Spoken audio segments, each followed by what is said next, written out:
Good afternoon, everyone.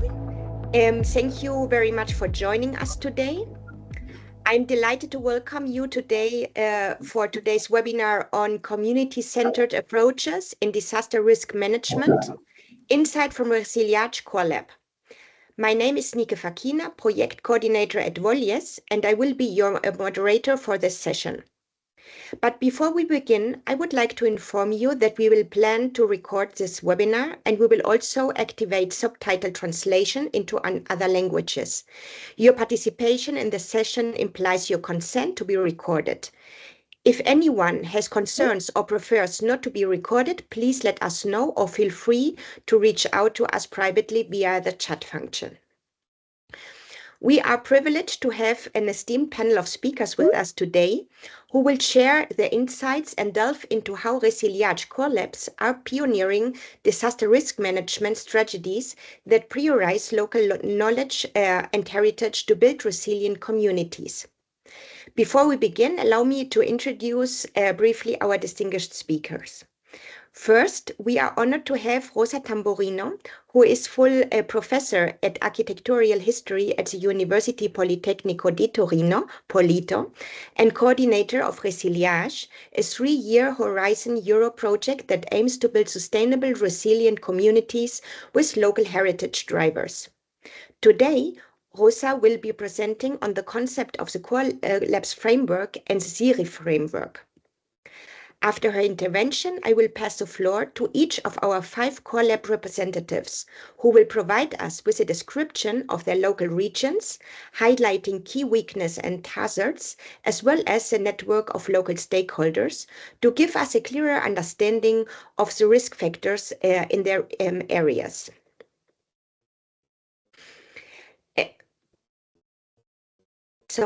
We are grateful to have such a distinct lineup of speakers, and I'm confident that their presentation will be both informative and inspiring. Before we begin, I would also like to remind you that we will have a short Q&A session at the end of the presentations. Please feel free to submit your questions using the chat function throughout the webinar, and we will address as many as possible. Thank you for joining us today, and without further ado, let's start the webinar. I would like to welcome our first speaker, Rosa. The floor is yours. Thank you, Nike. I will try to share the screen. And so here.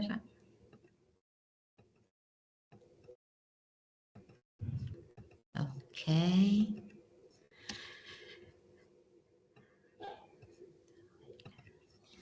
In full presentation. So welcome to the Resiliage project. The Resiliage project is for a 3-year Horizon Europe project that aims to create an enhancement of societal resilience. We can say that the overall goal of Resiliage is to prevent and mitigate the effects of disasters and also climate change related events by enhancing community resilience. And that I would like to go on, but it's not possible. Try to go like that. This is an overview of the project that includes 18 organizations by many different countries, including 2 countries beyond Europe, and has been created by a consortium of several partners that represent the very important stakeholders for disaster risk management. They also include first responders, they include geoparks, museums, local authorities, and also citizen organizations and universities.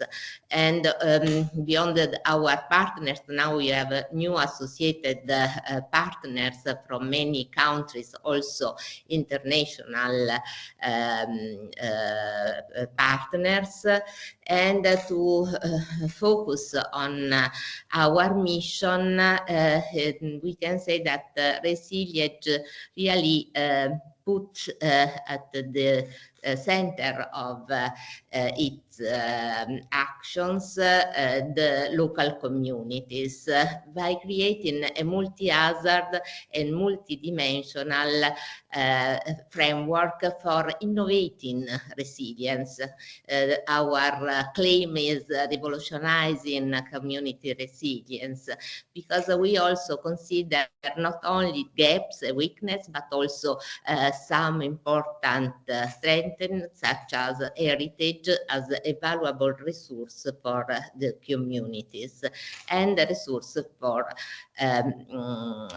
the disaster risk reduction.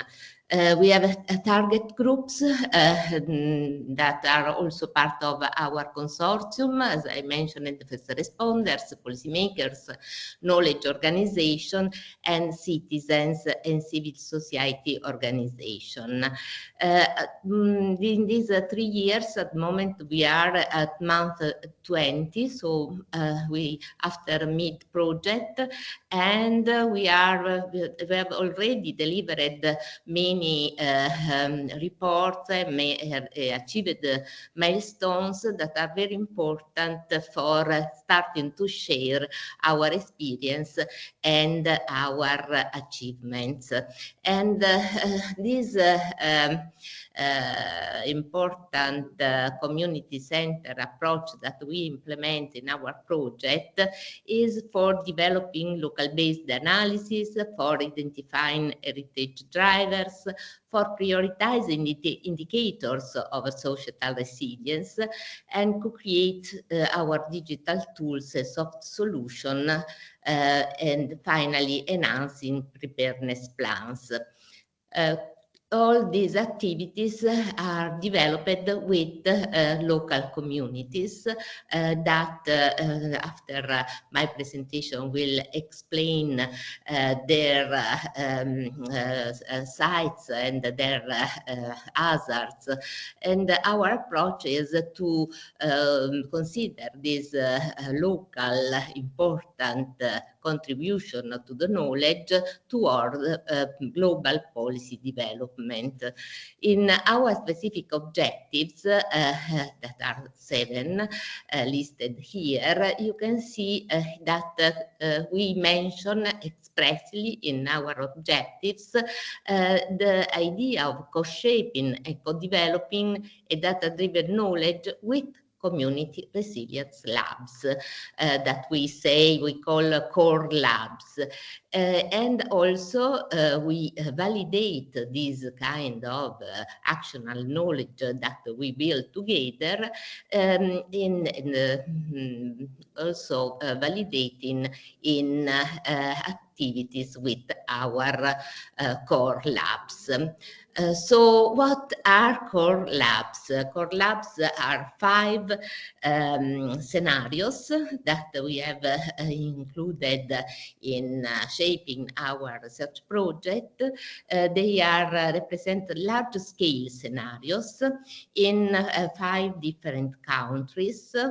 3 of them are in Europe, and 2 are beyond Europe, by considering different kind of characterizations, diversities, and also different kind of hazard. So we consider main hazard to shape these multi-risk scenarios that include landslide, heat wave, earthquake, wildfire, flood, and other kind of important issue. But these are the main area, main hazard of characterization that we link to each core lab for analyzing with them their important endangered sites.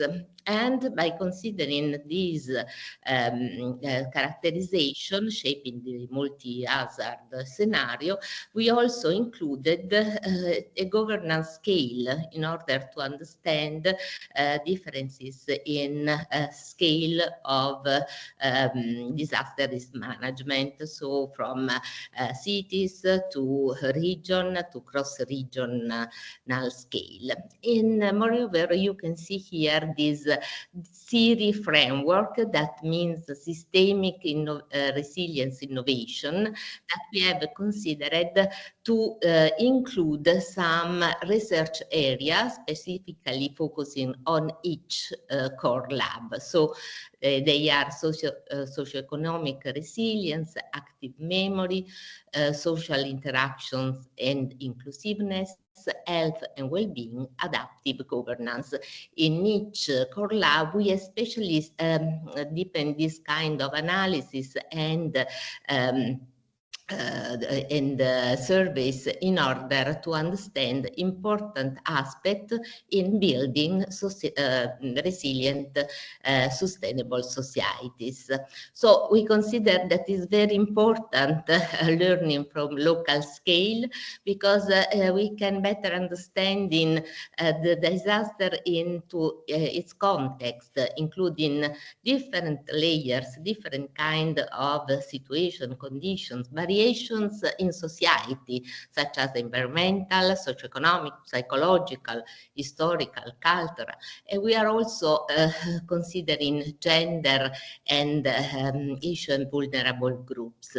What we do is engaging local stakeholders and connecting the main actors of disaster risk reduction in each area, in each core lab. This is also to increase collaboration and dialogue at local level for enhancing this kind of collaboration. And also we can try to see here, connecting different actors, also using local language and in several activities in the 5 core labs.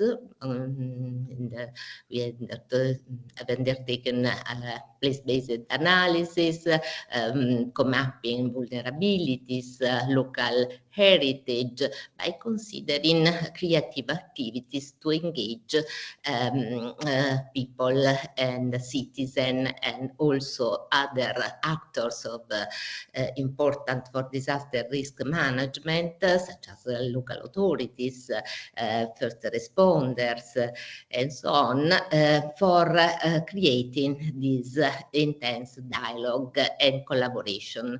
So resilient communities are at the core of Resiliage project for many activities and many purposes that start from the local for achieving important results that can be shared to create policy enhancement also at the global level. And we have built a record, that is a digital platform where we include results of the project, but also important digital tools. There are several digital tools for monitoring, for supporting and decision, for replicating the overall Resiliage methodologies and approaches. So indeed, let me remind you that we have a call open at the moment for joining the project and the activities of the project. We have opened the call for participating in our summer school at Politecnico di Torino, that is UNESCO site, and that will focus on mobilizing inclusive heritage for disaster resilient communities. 1 week altogether with many experts and cross-project collaboration for focusing on important aspects of disaster risk reduction. So thank you. If you have any question, I'm ready to answer you, obviously. Thank you, Nika. Thank you very much, Rosa, for your inspiring presentation. Very interesting. We will now proceed to listen to our collab speakers. The first one will be Alain Petit, representative of Geopark Belgium. The floor is yours, Alain. Thank you, Nick. I will try to share my presentation. So it's a pleasure to present to you one of the 5 core labs of the Resiliage project. So the very first one is the Famennardin UNESCO Global Geoparks. You can see here a small map. So we are located in the south part of Belgium, the French part of Belgium. The size of the territory is 915 square kilometers with 8 municipalities. And the geopark is mainly located in the Calestienne area, which is the geological guideline of the geopark, which also comprises 3 distinct river basins, the Lez, the Lomme, and the Ourthe. And we have the label as UNESCO Global Geopark since April 2018. We are a very touristic place since a very long time, with famous places like touristic caves, like the caves of Orsoles, for example. So tourism and heritage is very important for our area. So what are the main hazards of the area? So the floods and heavy rains. So we do have floods, let's say, each year. So yes, so I was just mentioning our main hazards, so floods and heavy rains that we met each year in the area. But it was more terrible in 2021, between the 12th of July till the 15th of July. We met historical tragedy. You have here 2 pictures of 2 small cities of the geopark, Rochefort with the Lomme River. You have the normal situation of the river and the situation during the floods, and concerning Durbuy, the same with the Ourthe River. So you have the normal situation, and you can see the damage caused by the floods. So we met historical rainfall records, and nowadays some years are heading towards severe drought or intense rainfall events. So you have here some picture. It was in the city of Rochefort. So you can see many damaged bridges, some car, and terrible disaster in the area. So these floods, among the largest in the century, affected the geopark, of course, and 200 municipalities in Wallonia, but also Grand Duchy of Luxembourg and Germany. Unfortunately, we had 42 deaths in Belgium, including 1 victim into the geopark itself. Into the geopark, there were around 4,200 families affected by the floods, and some of them lost everything with all their souvenirs. Many places were completely destroyed or damaged: houses, buildings, roads, bridges, sports centers, shops, with partial or total closure. We met also partial closure of communication networks and the water supply. So, but what we met, let's say, wonderful reaction at local level, wonderful solidarity also coming from outside, from Germany, from France, for example. Social networks played a major role during the floods. There were brand new crisis center for donations for clothes, food, and things like that. And we need to find also emergency accommodation. And it was maybe more easy in our place because we are a very touristic place with many hotels, bed and breakfast. So it was maybe more easy in our case to find accommodation. Unfortunately, there were some strange things, some voyeurism. People attracted by disaster who came into the area to watch what happened here. Some kind of discomfort for citizens entering their houses, but also seeing people entering their houses. So here's, I don't know if you saw this picture of the damage caused by the floods.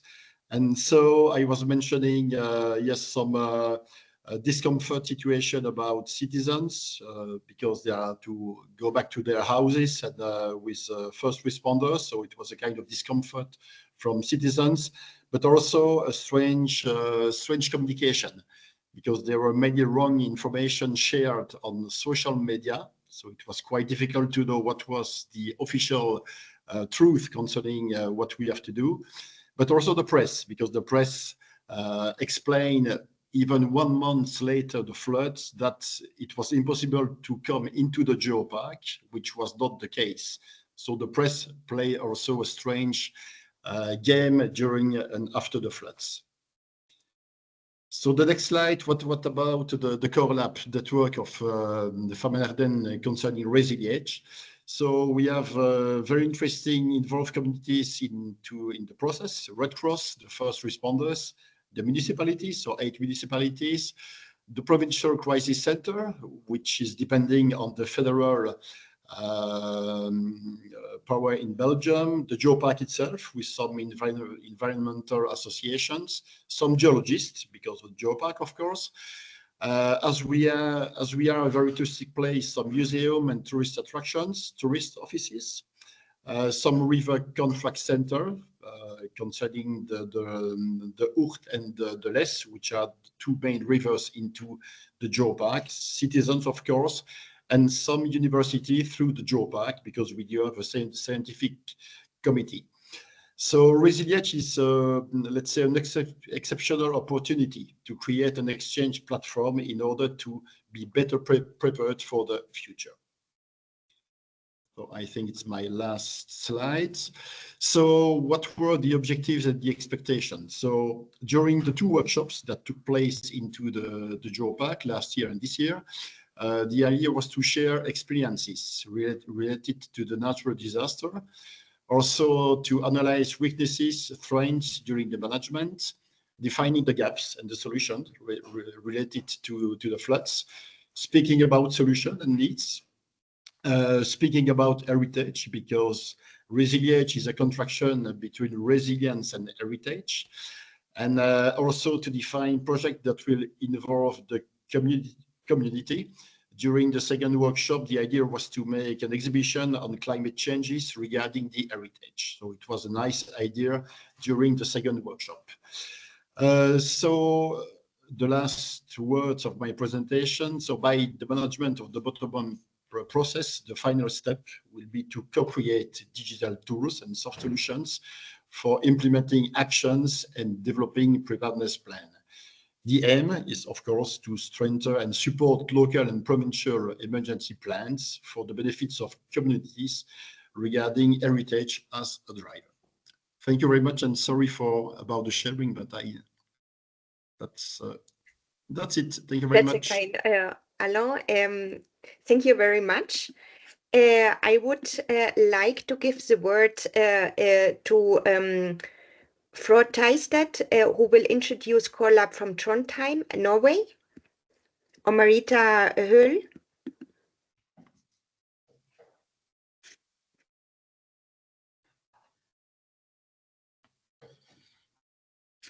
Thank you very much.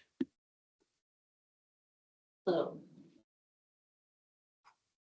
now hopefully you can see the full screen. Yeah, thank you. Perfect, thank you. So, Trondheim Red Cross is in charge of this core lab, and we've been an active organization since 1905. So we are quite a significant volunteer organization in resilience in Trondheim. And our city is located by the fjord, as you can see on the picture, and we have a lot of quick clay in the ground in large areas, which is the high risk in our municipality. We focus on health and well-being in this core lab, and Trondheim as a city has 220,000 inhabitants, and we also have each year 40,000 students, and we are seen as a tech capital in Norway. We also have a lot of tourists, which is a challenge regard of language. Also the warning and alerts that they can get, and information of risk is often in Norwegian or in English, and not everyone is speaking Norwegian and English. And parts of the city center is really old, and it's quite densely built, and the houses are made of wood, which means there is quite a risk for urban fire, and that is the secondary risk that we have in this core lab. The city landslide, the risk of the city landslide is, of course, buildings are being destroyed and lives are lost in the landslide. We see that the work that the municipality has done is to have restrictions on buildings and to prevent the landslides. And as for the fires, they are densely built, and we have had many urban fires throughout the history.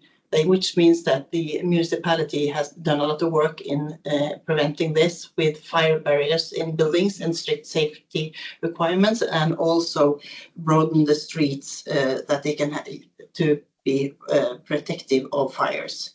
They also have made restrictions on the groundwork when we are building buildings, and also the pressure on the ground, as well as preventing flooding that can cause a landslide. And all changes, both in buildings and areas, are required by approval by the municipality. We have a local network with experts in our core lab. They are experts on resilience, and they are also experts on heritage. We have policymakers, we have first responders and volunteer organizations, as well as officials from the municipality. We have the armed forces, we have the hospital, and we also have the possibility to include former partners in the Engage project that we were involved in earlier as well. And at the moment, these are the stakeholders that are currently active. We have the fire rescue service and the local police department. We have the civil defense and the armed forces. We have the Nidaros Cathedral restoration workers and the Norwegian Women's Public Health Association, as well as the museums in Trøndelag. These organizations both represent the official workers when something happens, but they also represent the heritage part of Trondheim. And we also have the municipality represented, as well as volunteers from the Trondheim Red Cross and other, and also representatives from the vulnerable groups that we are in contact with. It's elderly, it's the youth groups, and also the migrants are involved. And these will be invited to future workshops as well, and represent important competence and knowledge in their special fields. For our expectations in this project and how we see this contributing to our resilient efforts, first of all, I would like to mention the internal and external competence that we are capable of reaching, and also organizational development, both in our own organization, but also in the organizations and companies that we are including in this core lab. We will have a better interaction with others involved in incidents, because we know each other. We have built a strong network.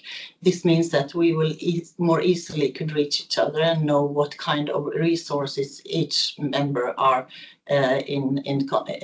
having.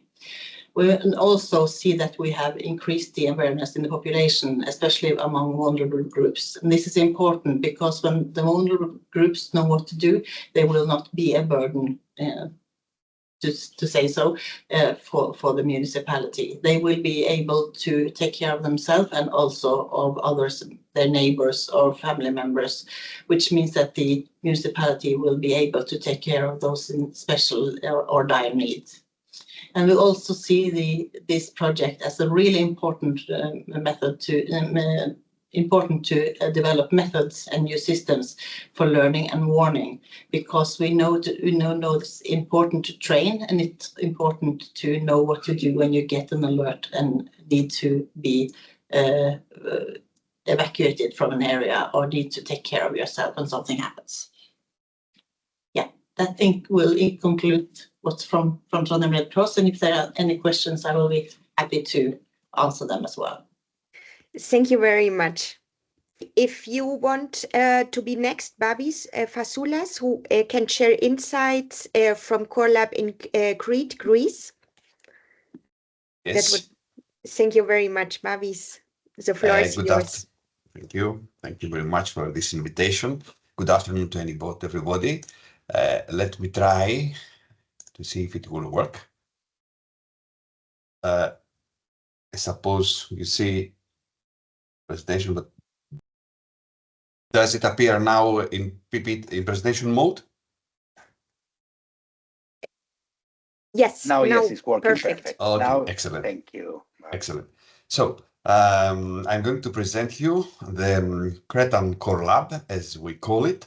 We are partners coming from the island of Crete, which is located at the southern part of Greece. As a core lab, we include the whole island in our consideration. However, the partner in this project is the University of Crete, which is located at the town of Heraklion, which is about, it is a town of 200,000 inhabitants. The whole island is about 500,000 inhabitants, and it is a university with 2 campuses in 2 towns, with about 20,000 students in total. And the main branch which is implementing this project is the Natural History Museum, in which I am curator. This museum is a research institution, but also it hosts an exhibition hall at the city of Heraklion of about 3,500 square meters, not kilometers. This museum, this exhibition, hosts special exhibitions on risk mitigation. We also provide an earthquake simulator with a special program about earthquakes and how we can be better prepared to face such a risk. We have also a seismograph, an educational seismograph, and we have developed and implemented several projects and also educational activities focused on risk mitigation and minimizing the impact of disasters. So in our case, for the island of Crete, we have to say that it is one of the most seismic prone areas of Europe, because as you may see, we are very close to a main plate tectonic boundary between Africa and Eurasia.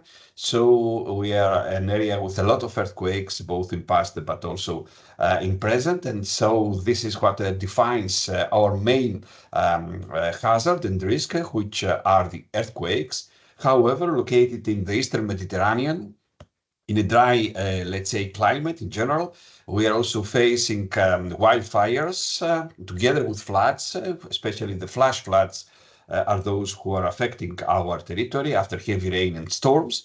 But as well as the last years, we are facing also strong heat waves, which affect the whole territory due to the climate change.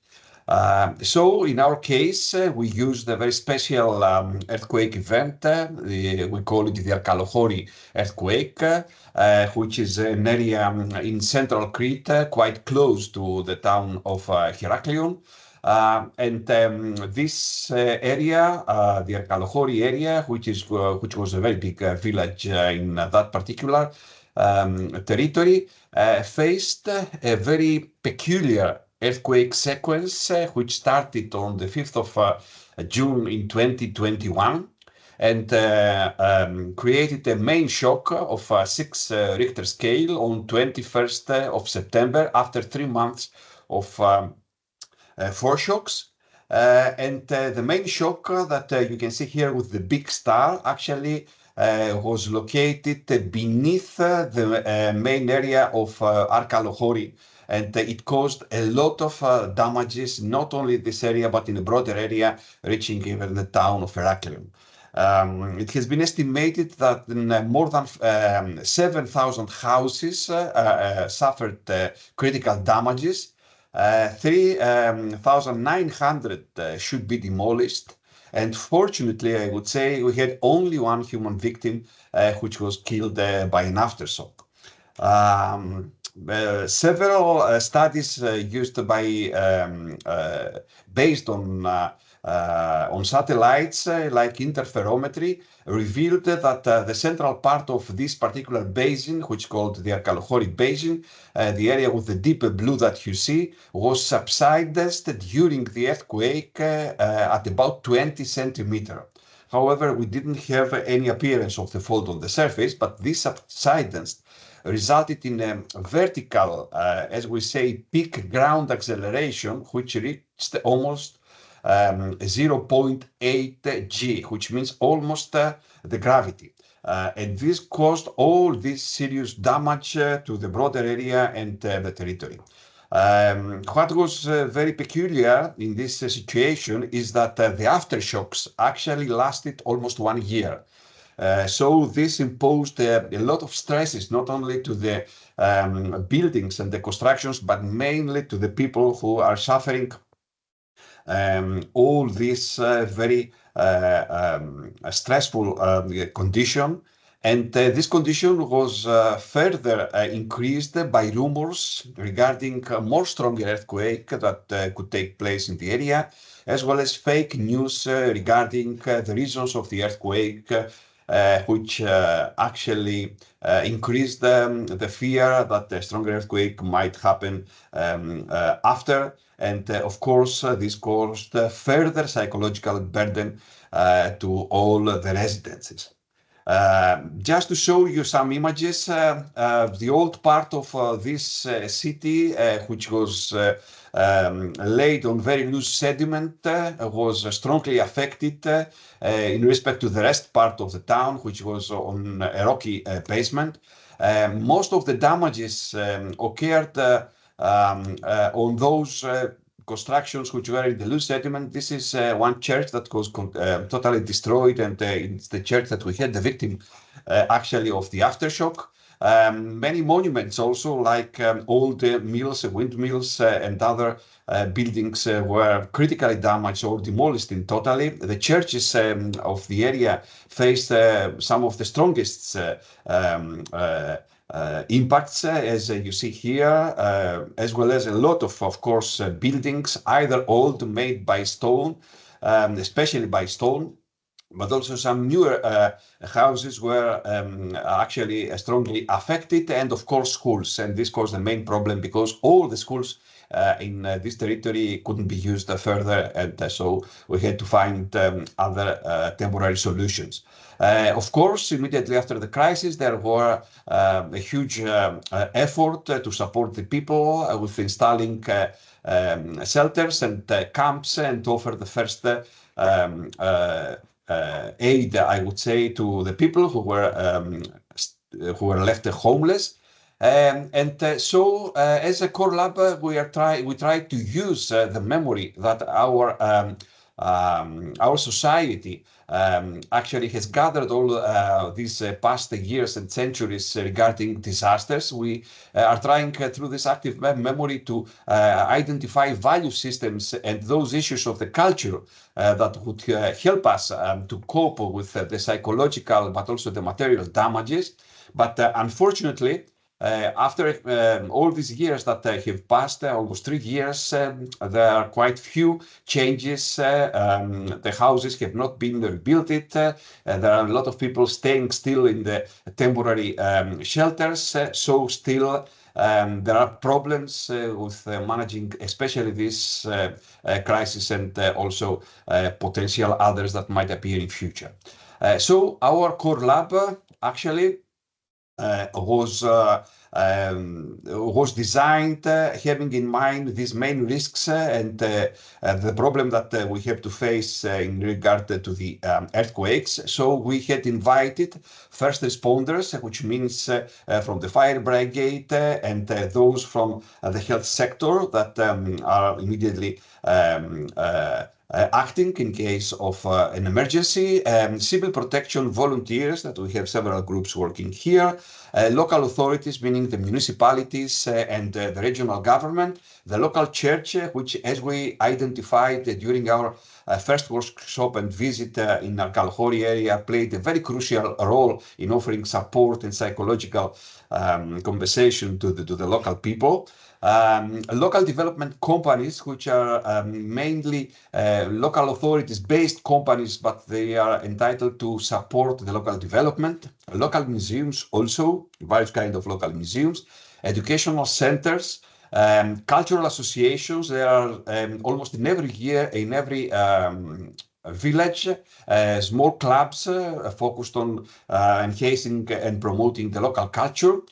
Sports clubs, particularly from our Kalahari, because the club there played a very important role during the management of the crisis, and also citizens.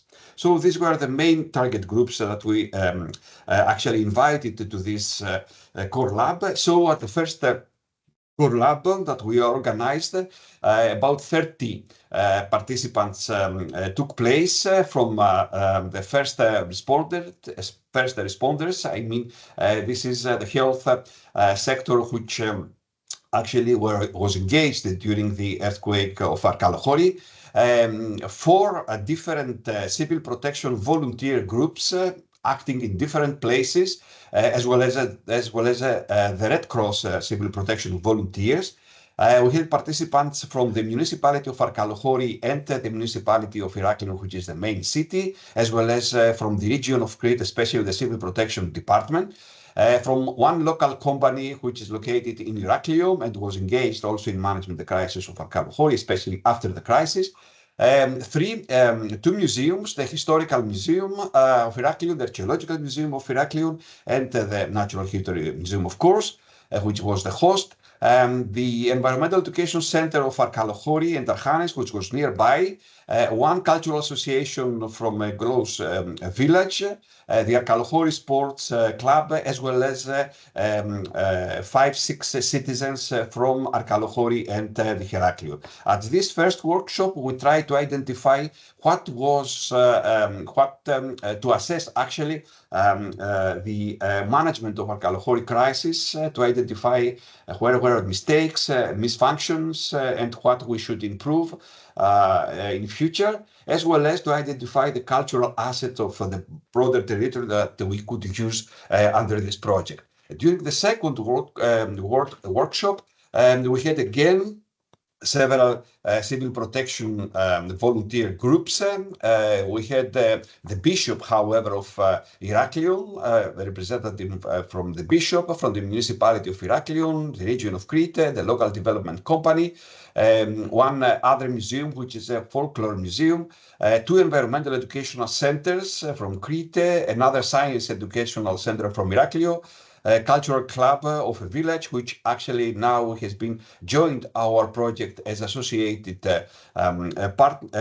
core lab, and a group of other cultural clubs from villages south of Crete, as well as again some citizens. And here, this workshop, as it happened in many others, we try to identify which are the crucial cultural assets that could help us to improve the resilience of the local community in case of such disasters, and try to find common actions to develop synergies and strengthen the partnership and the collaboration between all these partners. So as regards to the future expectations, of course, we want to continue operating as a core lab, and what we are going to do is to work further on the plan that we developed during the second workshop to safeguard a local heritage site altogether.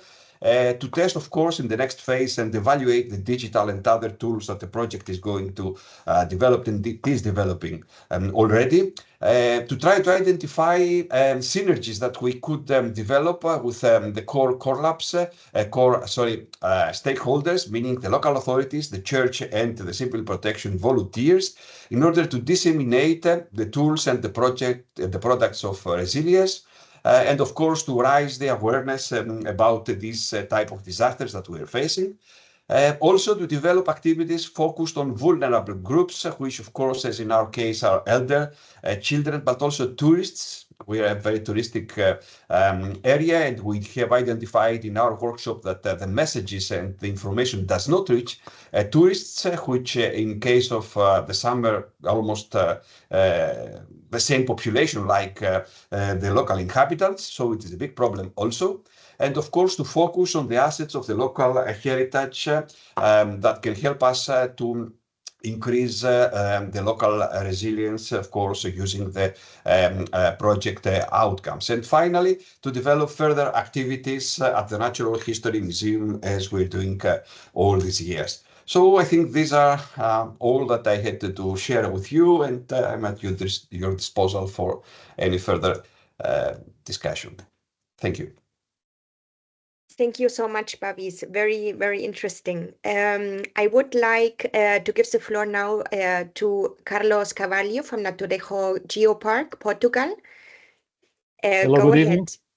Good evening. I hope now you can hear me. Thank you for giving me the we micro. can hear you. Let's see if I can share my presentation. Oh, yes. Perfect. Okay. Thank you. So thank you for your patience. I'm going to talk about Naturtejo UNESCO Global Geopark, one of core labs of this project.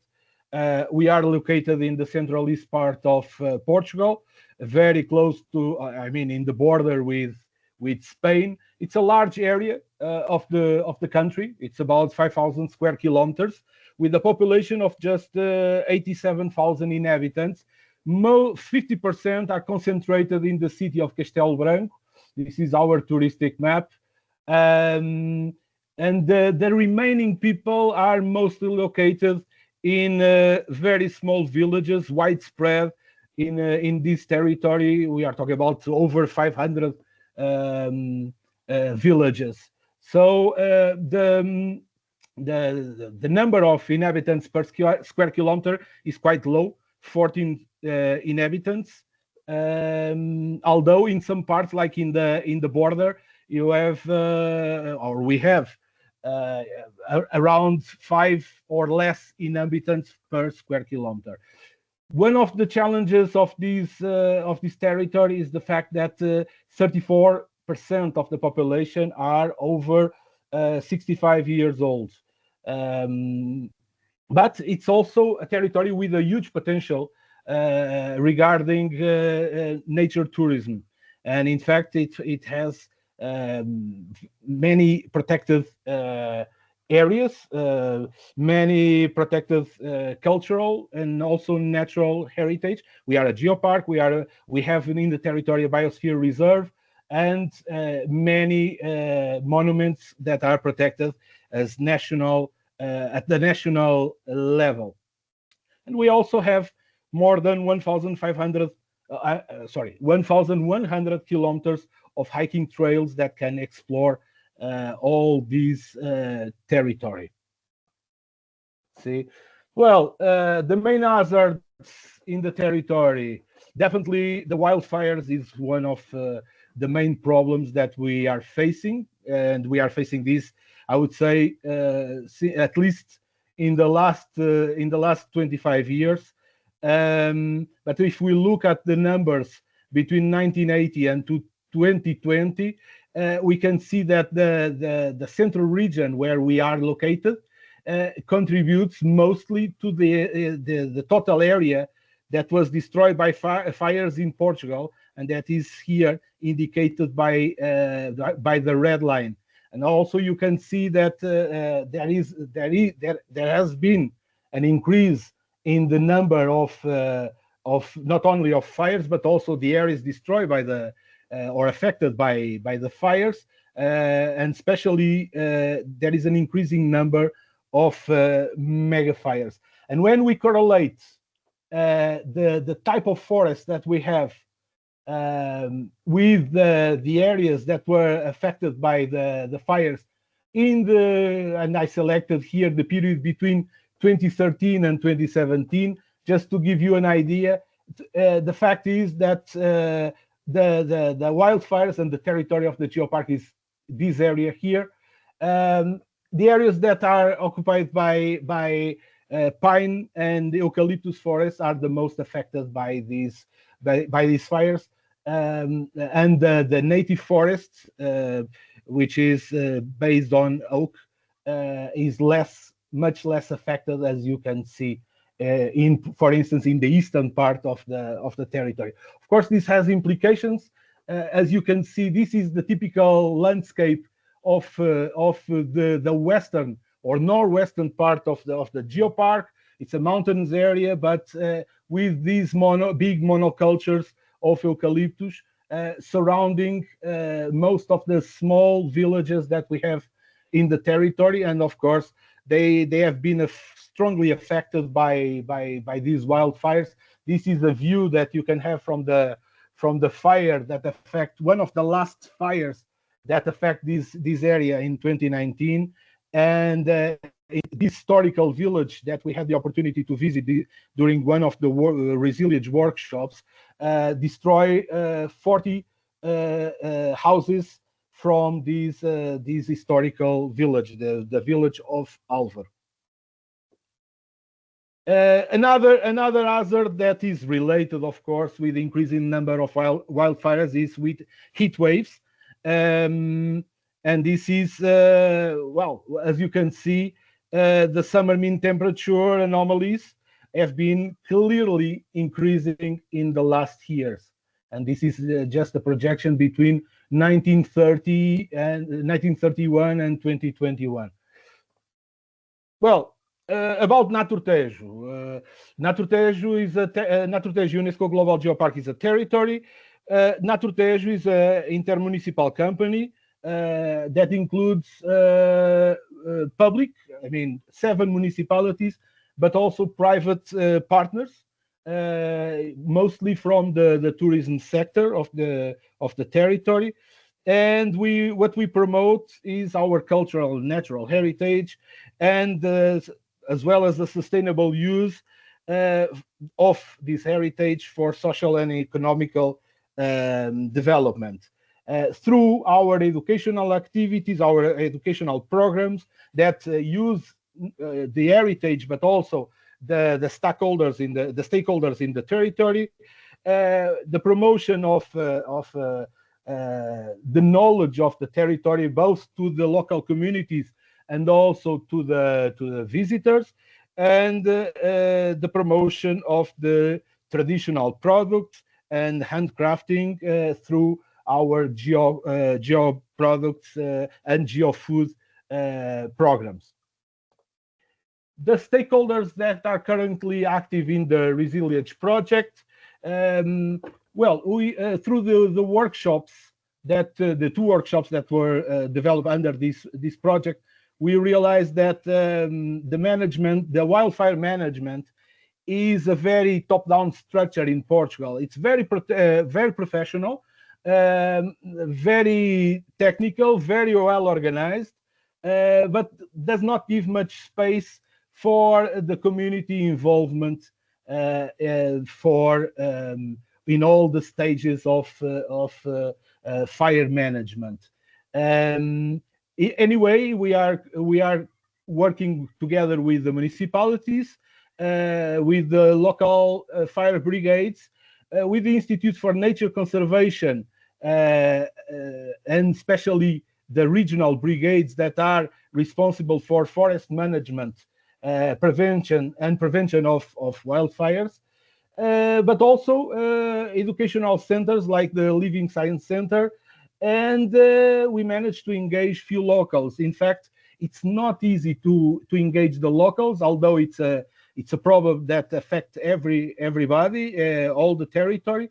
But people mostly rely on the professional first responders, and also to the municipalities that are responsible for land management of the territory. Well, what we expect from Resiliage project? Well, the idea is to develop innovative digital and soft solutions with practical, but they need to have practical application for improving prevention and preparedness for wildfires of our communities, especially the rural communities, but also but including especially the part of the population that is more usually more affected by the fires, such as the elders, the children, but also the foreigners that have been buying properties and houses and don't really know how the institutions operate in the territory. So this is a great opportunity to improve this communication, especially with the most vulnerable groups in the territory, and also to develop applications for educational purposes in the Living Science Center, which is dedicated to promote education of local communities and to promote forest as a sustainable economical resource and as a natural and cultural heritage. And that's it. That's the presentation I have for you. Of course, I'm open at the end to your questions. Thank you very much. Thank you so much, Carlos. This has been very insightful. I would like to welcome our last speaker, Dilan Cengiz from Collab Karisayaka, Turkey. The floor is yours. Okay. Can you see my screen as a full screen? Yes, perfectly. Okay. Hi, it's Dilan from Turkey. Today I will talk about Karşıyaka characteristic features, its role in the Resiliage project, and also its local disaster stakeholder related network. I think we have very little time left. I will do my best. Karşıyaka is located within the city of Izmir, which is the third largest city in Turkey. The total population is approximately 350,000 people. It's densely populated, actually, in urban area in the center of the Izmir. Also, Karşıyaka has a rich natural and cultural heritage dating back to Republican era. In Turkey, Izmir Metropolitan Municipality has carried out numerous efforts to preserve them. I want to mention about the climate conditions about Karşıyaka to clear understanding the meteorological events that happened in Karşıyaka. In summer months, mostly from June to September, temperatures are very high. It is common for the temperatures to exceed 35 degrees in July and August mostly.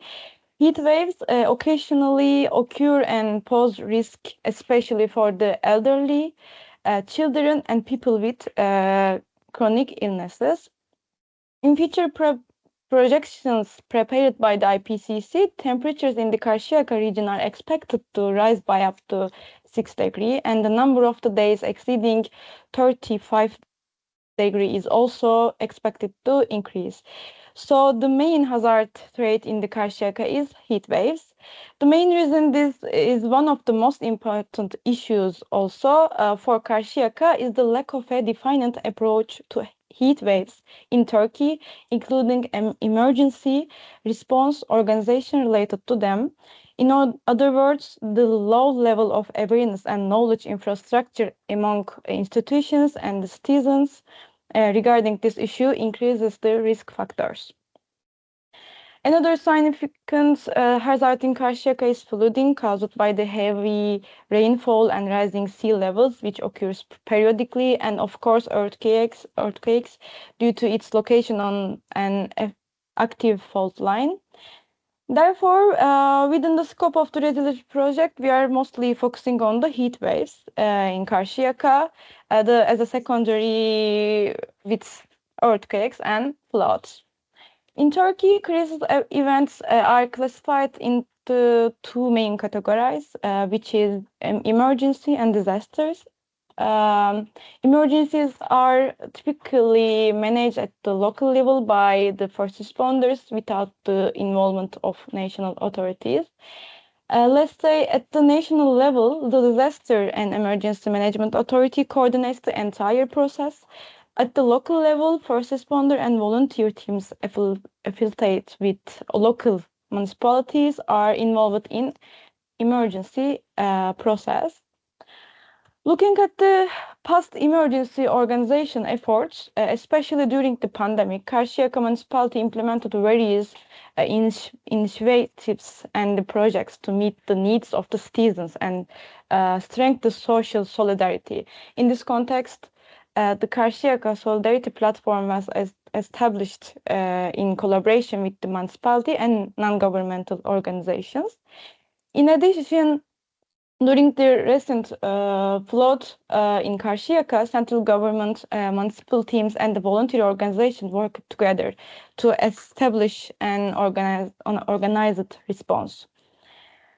Within the scope of the Resiliage project, we held several meetings and workshops to both understanding the current situation and discuss the issues related to the disaster in Karşıyaka. The network here can generally be said to consist of 4 main stakeholders groups. These are AFADs and the first responder teams affiliated with the municipality who handle initial interventions, policymakers who actively manage emergency process and make decisions, and knowledge institutions that aim to understand the current situation and the problems related to city and disaster.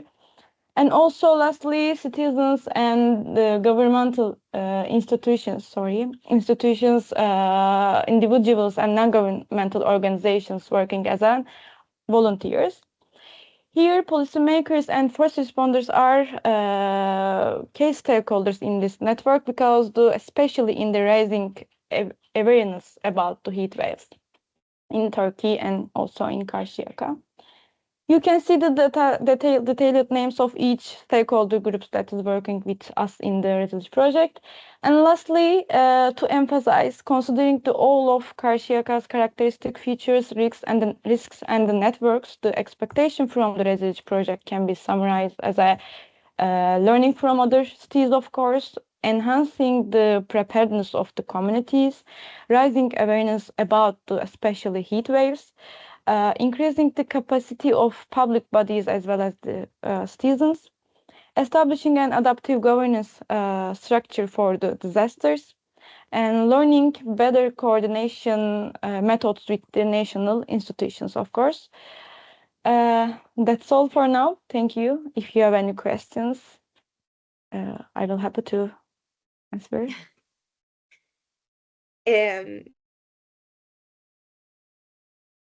You are mute. Sorry. Yeah. Yes, I just saw it. Thank you very much for your intervention, Dilan. Unfortunately, we have like really little. We are already like over the time frame, but I will allow at least one question that has reached us. And other questions and doubts perhaps can be answered and addressed via email. So. How are you defining vulnerable groups in your core labs and in engaging community stakeholders? What kind of methods have you found most successful so far? The person who is asking is a structural engineer, a specialist in historic preservation. If I may, I can specify something that is related with the research project approach. Our vulnerable groups are specified according to the different research area. I mentioned this systemic approach, this systemic resilience innovation. Each core lab representative has identified how we are exploring these areas by considering within the network of the core lab some specific association, representative, non-governmental organization, and so on, for considering this kind of vulnerabilities as a characterization. We consider vulnerable groups as groups that have specific needs and allow also understanding the specific requirements. But in our project, we consider weakness also for highlighting strengths. So this is the approach that we have for vulnerable groups. And for the methods, we considered the collaborative methodologies, a lot of in-field and also online collaborative methodologies for co-mapping, workshops, and so on. But maybe our Core Labs representative can explain their experience.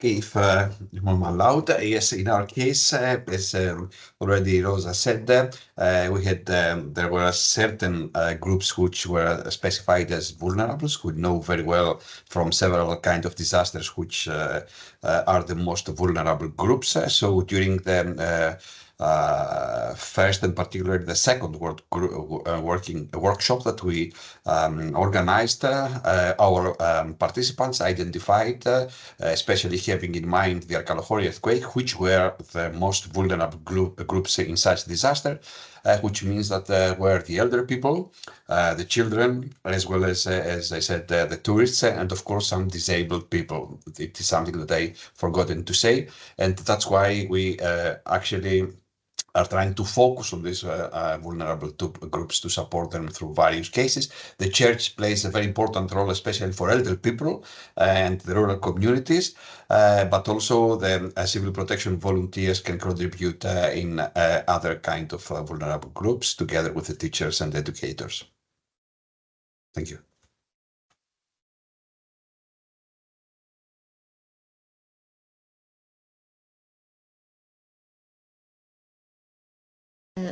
Nitia, Yes. we can also add that our forthcoming summer school will focus exactly on this matter.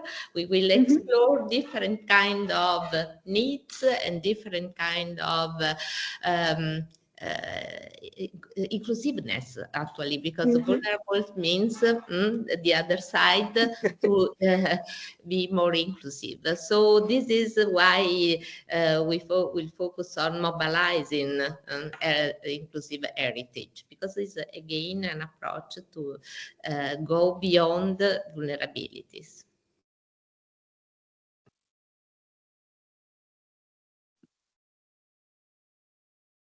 Great. Is anybody wanting to address a question as well from the Core Labs, or are we fine?